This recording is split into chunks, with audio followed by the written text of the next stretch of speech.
All right, we're gonna go through how you can steal this 100K per month flow strategy for your ecom brand, or if you have ecom clients, for your clients. And we use this while increasing a brand's email sales by 87% in just 30 days. So we're gonna go through the core flows you need to kill it with flows. So let's get right into it. Now, important distinction right off the bat is there's a correct mindset that you have to carry while setting up automated flows. And so you can actually automate your sales funnel from top to bottom using automated flows in Klaviyo. But in this process, you cannot miss the most important piece, which I will explain now. Every single one of your flows are a piece of the overall sales funnel, and they each have a goal. And when you're building out this system for your brand, you can't just think of each flow as a templated load of garbage that you just set up and it makes you money. We have to be very thoughtful about each step and how you can convert each person to the next step of the sales funnel.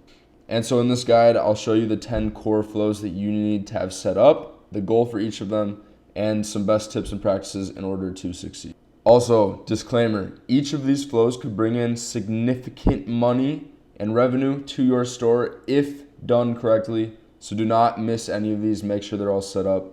Let's get into it. All right, flow number 1. So we're going to turn your non-buyers into first-time buyers as soon as possible with your welcome series. Now, the goal of the welcome series is to introduce people to the brand, tell them what you do, how you can help them, how you're different, how you've helped others, and then turn them into buyers as quickly as you can. So the best structure to start with here is email 1. You want to welcome them and deliver the lead magnet that they clicked on to actually opt into the list. And then after that, you're going to resend that same email with a new subject line and preview text to the people that didn't open it the first time. Now for email 2, we're going to explain why we're different, the brand mission, and the unique benefits that we offer, kind of like a guarantee. Email 3, we're going to focus on social proof, reviews, and testimonials. Email 4, this kind of varies, but you can do a highlight of a specific product that's great to start with because at this point they still haven't bought, so you want to give them a recommendation that's great for them to use their discount code on. Then email 5 and beyond, you're just going to continue adding your best evergreen campaign emails that perform the best. And this flow can be as long as 10 to 15 emails if it needs to be, and if the emails before it are performing well. And then just a little side note here is that you can add a profile property update at the beginning and the end of the welcome series so that you can update the profiles inside as in welcome series, and then you can exclude them from your campaign emails that you wouldn't want them to receive. The main reason for doing that is just so that they convert through this flow and they don't get interrupted with other things. All right, flow number 2, we're going to turn your uninterested leads into buyers with your site abandonment. So the goal of this flow is to take people who just visited the site without looking at any products at all to actually browse some items and make a buying decision. So the best structure to start with here is email 1. You're going to call out some hand-picked items that they might want to try out. The key here is you kind of want to collect data on which items or categories get the most interest from brand new people that don't know anything about your brand. Then in email 2, we're going to dish them a discount if you would like to. That's at your kind of decision. But you want to address their situation specifically with the best product recommendation that people could start with, similarly to what you did in the welcome series. Also, make sure that people only receive this once. This isn't a flow you want people to continue getting. All right, number 3, we're going to turn your window shoppers into buyers right now with your browse abandonment flow. And so the goal here is to turn the people who are just checking a product out into buyers.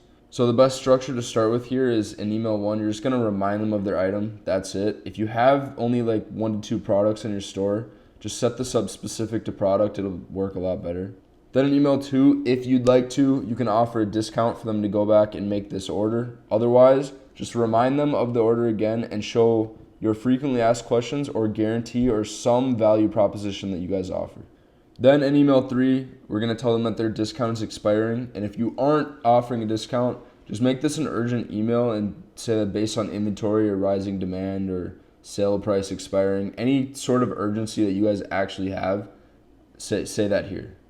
All right, number 4, we're going to add an additional flow to your arsenal and pick up abandoned carts. The reason I say this is an additional flow is because most brands don't have the code on their website to actually run this flow properly. But the goal here is to recover the orders of people who added items to their cart but never actually got to checkout. And so a good structure to go with here is email 1, we're going to just display their cart, remind them of the product they left behind. And then in email 2, we're going to give them a discount if you'd like to, and then show a testimonial of someone who is in their shoes so that you build trust with them.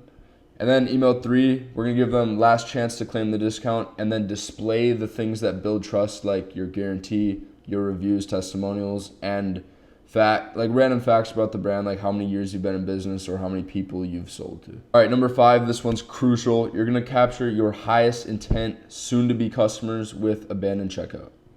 And so, of course, the goal here is to get people who leave your site at the checkout stage to make a purchase. And the best structure to start with here is in email 1, you just want to display their order and remind them to pick it up. Also display frequently asked questions below the fold, so below the first call to action. And then in email 2, we're going to offer a discount if you'd like and give pricing information like your brand versus competitors, value at your specific price point or temporary low prices, etc., anything like that. And then in email 3 here, you're going to give them last chance to claim their discount and display your guarantee along with shipping information. Build a lot of trust here. The main key with abandoned checkout is we kind of want to answer logistical questions because at this point, the objections they have are less about trust with the brand and more about shipping, pricing, things like that. Now in flow number 6, we're going to be turning your one-time buyers into repeat buyers who fall in love with your brand with a first-time buyer series. And the goal here is to remove all buyer's remorse and get them to make their second purchase. Now, obviously, if you sell a product that isn't regularly bought again, then you might add a referral program here or something like that, anything in that realm. But there are a lot of different ways to structure this flow based on your brand. So you can include specific product upsells, different paths, customizations. But right here, I'm going to give you a general outline that you could probably follow. So email 1, we're going to thank them for their order and remove all buyer's remorse. That is crucial while priming them to make their next order again. And then give them a one-time offer if you would like to. Email 2, as they're about to receive their order or as soon as they have received it, tell them what to expect and the best practices with your product.